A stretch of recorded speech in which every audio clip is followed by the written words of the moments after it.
আসসালামু আলাইকুম। সর্বশেষ আপডেট আন্তর্জাতিক সংবাদে স্বাগতম। শুরুতেই সংবাদ শিরোনাম, পরে বিস্তারিত।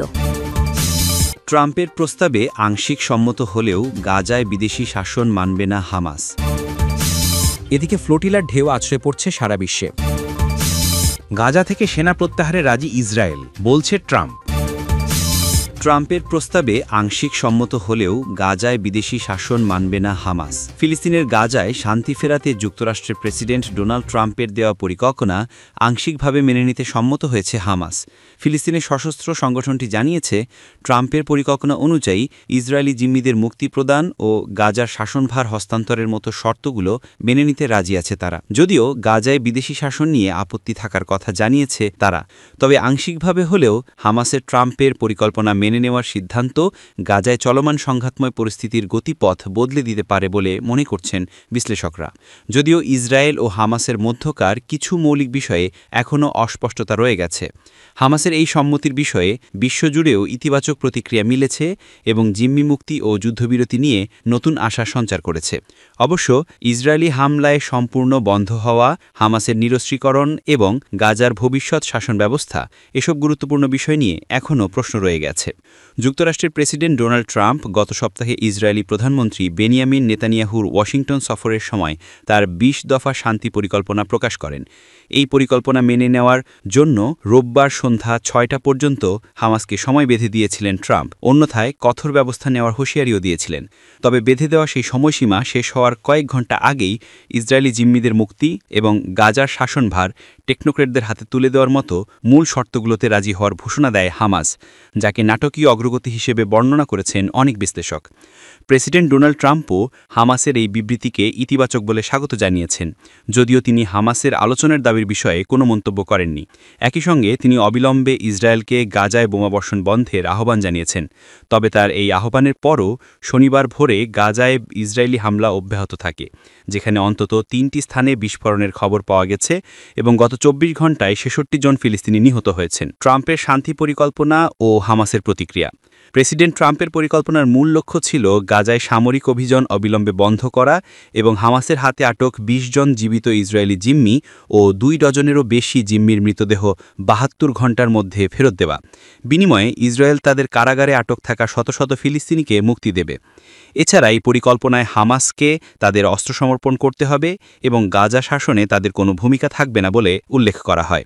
পক্ষগুলো সম্মত হলে গাজায় পূর্ণমাত্রায় খাদ্য ও ত্রাণ সহায়তা পাঠানো এবং একটি আন্তর্জাতিক শান্তি বোর্ডের তত্ত্বাবধানে একটি টেকনোক্র্যাটিক অরাজনৈতিক ফিলিস্তিনি কমিটির দ্বারা গাজা উপত্যকার ভবিষ্যৎ শাসন ব্যবস্থা পরিচালনার কথা বলা হয়েছে। বিবিসির একটি প্রতিবেদনে বলা হয়েছে, যেসব বিষয়ে হামাস সম্মত হয়েছে তার অন্যতম জিম্মি মুক্তি ও শাসনভার হস্তান্তর। হামাস একটি বিবৃতিতে জানিয়েছে, তারা তাদের হাতে বন্দী থাকা সব ইসরায়েলি জিম্মিকে মুক্তি দিতে রাজি হয়েছে। এছাড়া হামাস ফিলিস্তিনের জাতীয় ঐক্যমত এবং আরব এবং ইসলামী নেতাদের সমর্থনের ভিত্তিতে প্রস্তাবিত স্বাধীন ফিলিস্তিনি সংস্থা, যা টেকনোক্রেটদের মাধ্যমে পরিচালিত হবে, তার কাছে গাজা উপত্যকার প্রশাসন হস্তান্তর করতেও রাজি থাকার কথা জানিয়েছে। পাশাপাশি কিছু বিষয় নিয়ে আলোচনারও বসার দাবি জানিয়েছে হামাস। গোষ্ঠীটি তাদের বিবৃতিতে নিরস্ত্রীকরণের কথা উল্লেখ করেনি। হামাসকস্ত মুসা আবু মারজুক আল জাজিরাকে বলেন, ইসরায়েলি দখলদারিত্ব পুরোপুরি শেষ না হওয়া পর্যন্ত তারা নিরস্ত্রীকরণের পথে হাঁটবেন না। এছাড়া গাজার শাসন ব্যবস্থায় ভবিষ্যতে আর কোনো ভূমিকা পালন করবে না, এমন কিছুও তারা তাদের বিবৃতিতে উল্লেখ করেনি। তবে হামাস গাজায় বিদেশি শাসন মেনে নেবে না এবং সেখানকার শাসনভার ফিলিস্তিনিদের দ্বারাই পরিচালিত হতে হবে বলে পরিষ্কারভাবে জানিয়ে দিয়েছে বিবৃতিতে। ট্রাম্প এই আলোচনার দাবিগুলো মেনে নেবেন কিনা তা এখনও স্পষ্ট নয়। বিশ্ব নেতাদের ইতিবাচক সাড়া। ট্রাম্পের প্রস্তাবিত শান্তি পরিকল্পনার প্রতি হামাসের আংশিক সম্মতিকে বিশ্ব নেতারা স্বাগত জানিয়েছেন। পাশাপাশি তারা অন্য যেসব বিষয়ে হামাসের সম্মতি আসেনি সেগুলো নিয়ে আলোচনার ওপর জোর দিয়েছেন। জাতিসংঘের মহাসচিব অ্যান্তনিও গুতেরেস গাজায় অবিলম্বে সংঘাতের অবসান ঘটানোর জন্য সব পক্ষকে এই সুযোগ কাজে লাগানোর আহ্বান জানিয়েছেন। যুক্তরাজ্যের প্রধানমন্ত্রী স্যার কিয়ার স্টারমার বলেছেন, এটি যুদ্ধবিরতি, জিম্মিকে বাড়িতে ফিরিয়ে আনা এবং মানবিক সহায়তা পৌঁছানোর একটি সুযোগ তৈরি করেছে। তুরস্কের প্রেসিডেন্ট রেসেপ তাইয়েব এরদোয়ান হামাসের ইতিবাচক প্রতিক্রিয়াকে স্থায়ী শান্তি অর্জনের দিকে একটি গঠনমূলক এবং উল্লেখযোগ্য পদক্ষেপ হিসেবে অভিহিত করেছেন। ইউরোপীয় কমিশনের president Ursula von der Leyen এই মুহূর্তটি কাজে লাগানোর ওপর জোর দিয়েছেন এবং বলেছেন, ইউরোপ দ্বিরাষ্ট্র সমাধানের সব প্রচেষ্টার সমর্থন করবে। ইসরায়েল কি বলছে? হামাসের ইতিবাচক প্রতিক্রিয়ার পর ইসরায়েলের প্রধানমন্ত্রী নেতানিয়াহু বলেছিলেন, ট্রাম্পের পরিকল্পনার প্রথম ধাপ অবিলম্বে বাস্তবায়নে ইসরায়েল প্রস্তুতি নিচ্ছে। ইসরায়েলি সামরিক বাহিনীকে গাজা সিটি দখলের তৎপরতা থামাতে নির্দেশ দেওয়া হয়েছে এবং সামরিক তৎপরতা শুধুমাত্র প্রতিরক্ষামূলক অভিযানের মধ্যেই সীমাবদ্ধ রাখার জন্য বলা হয়েছে। তবে ইসরায়েল এখনও স্পষ্ট করে বলেনি যে হামলা পুরোপুরি বন্ধ হবে কিনা। বরং আইডিএফ ফিলিস্তিনিদের সতর্ক করে দিয়েছে যে উত্তর দিকের ওয়াদি গাজা এলাকা এখনও একটি বিপজ্জনক যুদ্ধক্ষেত্র হিসেবে রয়ে গেছে এবং সেখানে ফিরে যাওয়ার চেষ্টা চরম বিপদ দেখে আনছে। এদিকে গাজায় বোমাবর্ষণ বন্ধে ট্রাম্প ইসরায়েলকে আহ্বান জানানোর পরও ইসরায়েলি হামলা অব্যাহত থাকায় নেতানিয়াহুর ওপর চাপ বেড়েছে। ইসরায়েলি গণমাধ্যমের খবরে বলা হয়েছে, ট্রাম্পের ইতিবাচক মন্তব্যে নেতানিয়াহু বিস্মিত হয়েছেন, কারণ তিনি হামাসের বক্তব্যকে ইতিবাচক হিসেবে দেখতে চাননি। অনিশ্চয়তা ও অস্পষ্টতা। শান্তি পরিকল্পনা নিয়ে হামাসের জবাবে যদিও কিছুটা ইতিবাচক প্রতিক্রিয়া জানিয়েছেন যুক্তরাষ্ট্রের প্রেসিডেন্ট ডোনাল্ড ট্রাম্প, তবে পরিকল্পনার মূল কয়েকটি বিষয় নিয়ে হামাস তাদের অবস্থান পরিষ্কার না করায় সংঘাতে এর পর কী হতে যাচ্ছে তা নিশ্চিত নয়। মধ্যপ্রাচ্যের সংঘাত নিরসনে 2 দশকেরও বেশি সময় ধরে কাজ করা অলিভার ম্যাকটার্নান বিবিসিকে বলেন, হামাস এখন ট্রাম্প এবং ইসরায়েলি প্রধানমন্ত্রী বেনিয়ামিন নেতানিয়াহুর উপর দায়িত্ব চাপিয়েছে যে তারা শান্তি পরিকল্পনার কিছু অংশ নিয়ে আরও আলোচনার জন্য হামাসের আহ্বান মেনে নেবেন কিনা। তিনি বলেন, হিংসার জন্য কোন পক্ষকে দায়ী করা হচ্ছে তার দৃষ্টিভঙ্গি গুরুত্বপূর্ণ এবং তিনি বিশ্বাস করেন ট্রাম্প ইসরায়েলকে হত্যা বন্ধ করতে এবং গাজায় সাহায্য পাঠাতে পাশাপাশি আরও আলোচনার অনুমতি দেওয়ার কথা বলবেন। গাজা থেকে বিবিসি সংবাদদাতা জানান, গাজার মানুষ হতবাক এবং নাটকীয় এবং দ্রুতগতির ঘটনাবলী বুঝতে হিমশিম খাচ্ছেন। তিনি বলেন, আমি গাজার ভেতর থেকে শত শত মেসেজ পেয়েছি যেখানে প্রশ্ন করা হচ্ছে, যুদ্ধ কি শেষ হয়ে গেছে? এটি কি স্বপ্ন না বাস্তব? সেসব প্রশ্নের সঠিক উত্তর খুঁজে পেতে আমি হিমশিম খাচ্ছি। তিনি আরও বলেন, এই সাম্প্রতিক ঘটনাবলী যুদ্ধ থামাতে সফল হবে কিনা তা নিয়ে গভীর অনিশ্চয়তা রয়ে গেছে, তবে যা স্পষ্ট তা হল গাজা যুদ্ধ একটি নির্ণায়ক মুহূর্তে প্রবেশ করেছে। গাজা ইসরায়েলি হামলায় আরও 66 জন নিহত। গাজা স্বাস্থ্য মন্ত্রণালয় জানিয়েছে, ইসরায়েলি বোমাবর্ষণের কারণে গত 24 ঘণ্টায় গাজার হাসপাতালগুলোতে 66 জনের মৃতদেহ এবং 265 জনকে আহত অবস্থায় আনা হয়েছে। অ্যাম্বুলেন্স ও বিসিবল প্রতিরক্ষা কর্মীরা পৌঁছাতে না পারায় এখনও অনেক ভুক্তভোগী ধ্বংসাস্তূপে মিছে এবং রাস্তায় পড়ে আছেন। শেষ 24 ঘণ্টায় নিহত 66 জনের মধ্যে 20 জন নিহত হয়েছেন গাজায় হামলা বন্ধ করতে ট্রাম্পের আহ্বানের পর চালানো হামলায়। গাজা স্বাস্থ্য মন্ত্রণালয় অনাহার এবং কুষ্ঠমতার কারণে 2টি শিশুর মৃত্যু তথ্য রেকর্ড করেছে, যার ফলে অপুষ্টিতে মোট মৃত্যুর সংখ্যা দাঁড়িয়েছে 459 জনে, যার মধ্যে 154 জন শিশু।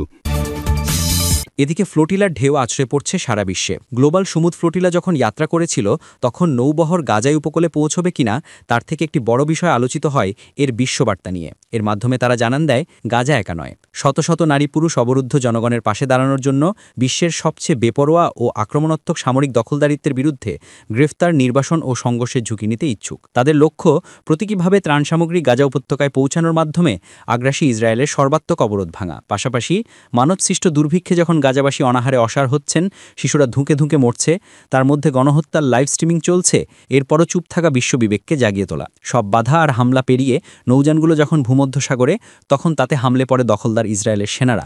আটক করা হয় অধিকার কর্মীদের। এতে খুব ছড়িয়ে পড়ে লোকালয় থেকে লোকালয়ে। ফ্লোটিলায় ভূমধ্যসাগরের সেই ঢেউ আছড়ে পড়ে ইউরোপ থেকে এশিয়া, অস্ট্রেলিয়া থেকে আমেরিকা। উত্তাল হয় গোটা বিশ্ব। এবারের গাজা অভিমুখী গ্লোবাল সমুদ্র ফ্লোটিলা নিয়ে বিস্তারিত লিখেছেন হুমায়ুন কবি। গ্লোবাল সমুদ্র ফ্লোটিলা বহর 1 সেপ্টেম্বর প্রথম প্রহরে স্পেনের বার্সেলোনা থেকে যাত্রা করে, এরপর ধীরে ধীরে এগোতে থাকে।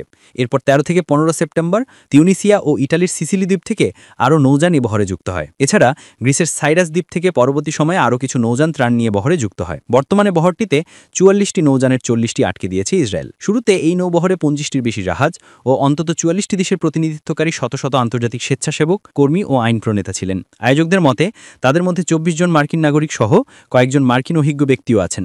নৌযানগুলো প্রতীকী হলে উল্লেখযোগ্য পরিমাণ মানবিক কার্গোয়ে খাদ্য, চিকিৎসা সামগ্রী ও গাজার জনগণের জন্য অন্যান্য প্রয়োজনীয় দ্রব্য ছিল। সে সময় ফ্লোটিলায় থাকা অধিকার কর্মীরা সমুদ্রে কয়েকটি বৈরী ঘটনারও বর্ণনা দিয়েছেন। এর মধ্যে মাল্টা ও ক্রিটের কাছে সন্দেহজনক ড্রোন হামলার ঘটনাও ছিল। এতে কিছু নৌযান ক্ষতিগ্রস্ত হয় এবং পিছু হটতে বাধ্য হয়। যখন ফ্লোটিলা পূর্ব ভূমধ্যসাগরের কাছে পৌঁছায় তখন বহরে 44টি জাহাজ ছিল। এরপরও ফ্লোটিলা অগ্রসর হতে থাকলে আন্তর্জাতিক মনোযোগ বেড়ে যায়। যখন এর অগ্রগতি পর্যবেক্ষণ ও প্রয়োজনে সহায়তা দেওয়ার জন্য স্পেন ও ইতালি নৌবাহিনীর জাহাজ মোতায়েন করে। অন্যদিকে ইউরোপ সহ বিশ্বের বিভিন্ন দেশ সব পক্ষকে সংযত থাকার আহ্বান জানায়। এরপর 2 অক্টোবর ভূমধ্যসাগরে ফ্লোটিলা 39টি নৌযানে হামলে পড়ে ইসরায়েলি সেনারা। সেখান থেকে 443 কর্মীকে আটক করেছে তারা। পরদিন আরেকটি নৌযান আটক করা হয়। তাদের মধ্যে কয়েকজনকে নিজ দেশে পাঠানো হয়েছে।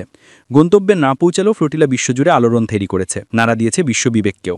এই মানবিক উদ্যোগ আটকে দেওয়ায় বৃহস্পতি ও শুক্রবার France, Greece, Italy, Germany, Tunisia ও তুরস্কে ব্যাপক বিক্ষোভ হয়েছে। পাকিস্তান, বলিভিয়া ও মালয়েশিয়া থেকেও ইসরায়েলি কর্মকাণ্ডের সমালোচনা উঠেছে। ইতালিতে কয়েকটি শহরে বিক্ষোভ সমাবেশ হয়। স্পেনের দ্বিতীয় বৃহত্তম শহর বার্সেলোনার পৌর পুলিশ জানিয়েছে হাজারো মানুষ রাস্তায় নেমে ইসরায়েলের এই পদক্ষেপের বিরুদ্ধে বিক্ষোভ করেছেন। তারা স্লোগান দেন, গাজা তুমি একা নও, ইসরায়েলকে বর্জন করো এবং ফিলিস্তিনের স্বাধীনতা চাই। সুমুফ ফটিলায় থাকা একটি নৌযানে বার্সেলোনার সাবেক মেয়র আডা কোলাও ছিলেন। তার পাশাপাশি ছিলেন নেলসন ম্যান্ডেলার নাতি মান্ডালা ম্যান্ডেলাও। তাদের সবাইকে ইসরায়েল থেকে বহিষ্কার বা ডিপোর্ট হওয়ার মুখে পড়তে হচ্ছে।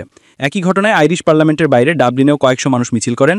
সেখানে ফিলিস্তিনিদের প্রতি সমর্থনকে প্রায়শই ব্রিটিশ ঔপনিবেশিক শাসনের বিরুদ্ধে আয়ারল্যান্ডের দীর্ঘ সংগ্রামের সঙ্গে তুলনা করা হয়। এএফপির সাংবাদিকদের তথ্যমতে Berlin, the Hague, Tunis, Brasilia ও বুয়েনোস আয়ার্সেও বিক্ষোভ হয়েছে। ইতালিতে দেশটির প্রধান শ্রমিক ইউনিয়ন নৌবহরের সঙ্গে সংহতি জানাতে শুক্রবার সাধারণ ধর্মঘট করে। জাতিসংঘ জানিয়েছে আটক কর্মীদের যেন কোনো ক্ষতি না হয় সেটাই প্রধান অধিকার। মহাসচিব অ্যান্তোনিও গুতেরেজের ডেপুটি প্রতিমুখ ভাহকান হক বলেন, আমরা আশা করি তাদের সঙ্গে ন্যায্য ব্যবহার করা হবে এবং তাদের অধিকার ও মর্যাদা রক্ষা করা হবে। গাজার মানুষের জন্য মানবিক সহায়তা পৌঁছানো বাধাগ্রস্ত হওয়া উচিত নয়, তিনি এটিও উল্লেখ করেছেন। জাতিসংঘের মানবাধিকার বিষয়ক হাইকমিশনের ভলকার টুর্ক ইসরায়েলকে জরুরিভাবে গাজার অবরোধ তুলে নিয়ে জীবন রক্ষাকারী উপাদান প্রবেশের অনুমতি দিতে বলেছেন। যুক্তরাজ্য পররাষ্ট্র দপ্তর জানিয়েছে তারা নৌকায় থাকা ব্রিটিশ নাগরিকদের পরিবারের সঙ্গে যোগাযোগ রাখছেন। সংকট সমাধানের আশায় তারা ইসরায়েলি কর্তৃপক্ষের সঙ্গেও যোগাযোগ রাখছেন।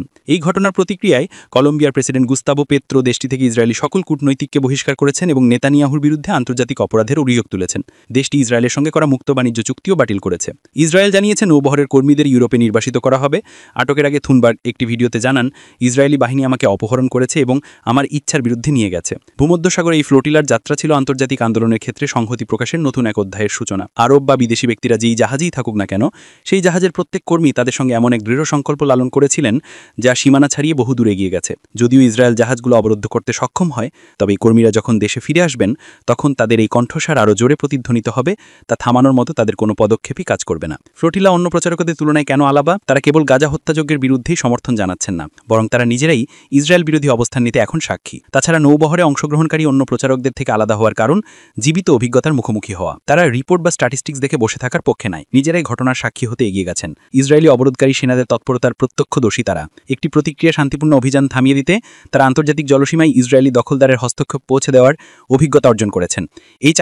এই চাক্ষুষ ব্যক্তিগত সাক্ষ্য উড়িয়ে দেওয়া অসম্ভব। এরই মধ্য দিয়ে তারা এইসব কর্মীকে নিজেদের সম্প্রদায়, জনগোষ্ঠী, পার্লামেন্ট, বিশ্ববিদ্যালয়ে সংবাদ মাধ্যমে কথা বলার জন্য অতুলনীয় স্বীকৃতি এবং কর্তৃত্ব চর্চার অনুমোদন দেয়। এদের এই বহরের প্রভাব হবে বহুমুখী। বাড়ি ফিরে আসার পর এই কর্মীরা কেবল বন্ধুই নন, বরং তারাই পরিচয় ছাপিয়ে গল্পের অংশ হয়ে ওঠেন। তাদের গ্রেফতার, তাদের সঙ্গে দুর্ব্যবহার অথবা নির্বাসন একটি জীবন্ত আখ্যান হয়ে উঠে যায়। ফিলিস্তিনের দুর্দশা থেকে দূরে থাকা দর্শকদের জাগিয়ে তোলে এবং তাদেরকে একত্রিত করতে ভূমিকা রাখতে পারে। স্থানীয় রেডিওর অনুষ্ঠান থেকে জাতীয় সংসদ পর্যন্ত তারা যেই প্ল্যাটফর্মে কথা বলেন তা ফিলিস্তিনের কণ্ঠস্বরে বিস্তৃত পরিসরে রূপ নেয়। এভাবে একটি সংকেত বহর মহাদেশ জুড়ে হাজারো কথোপকথনে ঢেউ তুলতে পারে। সমুদ্রের নৌবহর গাজার পৌঁছেছিল কিনা এই প্রশ্ন এখন প্রাসঙ্গিক নয়। এই প্রক্রিয়া নৌবহরকে কেবল একটি মানবিক মিশন হিসেবে প্রচারিত করে না, বরং একটি রাজনৈতিক এবং নৈতিক প্রকাশ বলে পুনর্বিবেচনা করে, যা ফিলিস্তিনি অধিকারের পক্ষে বৈশ্বিক সমর্থন বিস্তৃত করে।